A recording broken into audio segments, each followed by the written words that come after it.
or haharap ka sa Diyos dahil alam mo, meron kang Holy Spirit na nakatatak sa forehead mo, o kaya yung meron kang balabal na kulay puti na humaharap ka sa Diyos. Maliwanag? Okay? That is spiritual peace. That is biblical principles of peace. Sa pamamagitan niya, meron tayong kapanatagan sa harapan ng Diyos. Sa pamamagitan ni nun, yung ating Panginoong Hesus. Diba? No one's come to the Father except through Jesus Christ. Kaya sinasabi, direct ako sa Diyos. Okay, hindi ko kailangan ng Kristo kasi direct ako sa Diyos. Hindi po. Ang Diyos po ang namagitan sa atin at sa Diyos. Ang Panginoong Hesukristo po ang namagitan para po sa atin. Malinaw po yun, okay? Hindi ka kayang harapin ng ating Diyos kung wala kang Kristo sa buhay mo. Bakit? Ang dugo lamang ng ating Panginoong Hesus ang kaya maglinis ng ating mga kasalanan. Ang dugo lamang ng ating Panginoong Hesus ang kayang magligtas sa ating mga kasalanan. Sa pamagitan po ng dugo ng ating Panginoon Hesus, meron tayong kaligtasan. Natanggap natin ang regalo ng Diyos. Okay? So, hindi lang yung kapayapaan. Okay? Bakit payapa ako? 'Di ba? Dahil meron kang kaligtasan. Role of faith sa buhay natin. Na-experience natin yung peace. 'Di ba? Ang sabi sa Hebreo 11 verse 1 to 3. Tingnan natin. Hebreo 11 verse 1 to 3. Okay? Mano-mano tayo ngayon.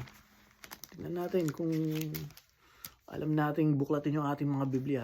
Hebreo 11 verse 1 to 3. 11 verse 1 to 3. Tayo'y may pananalig kung nagtitiwala tayong mangyayari ang mga inaasahan natin at naniniwala sa mga bagay na di natin nakikita. At kinalulugdan ng Diyos ang mga taong nung una dahil sa kanilang pananalig sa Kanya. Verse 3. Dahil sa pananalig sa Diyos, nauunawaan natin na ang sanlibutan ay nilalang sa pamamagitan ng salita niya at ang mga bagay na nakikita ay mula sa mga hindi nakikita. We're talking about sa mga nakikita lang natin visually.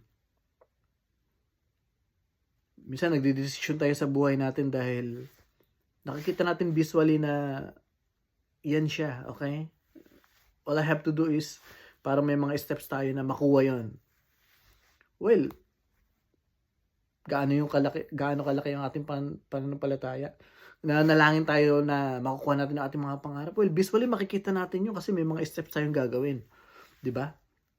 Pero tignan natin, ano ba yung nakikita natin, yung visual na nakikita natin o yung gumawa nung nakikita natin?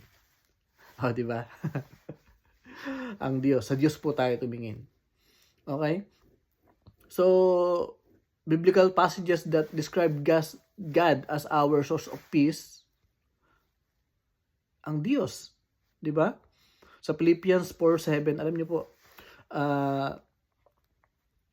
paano ko ba huhugutin ang peace sa buhay ko? Ang dami kong problemang dumarating.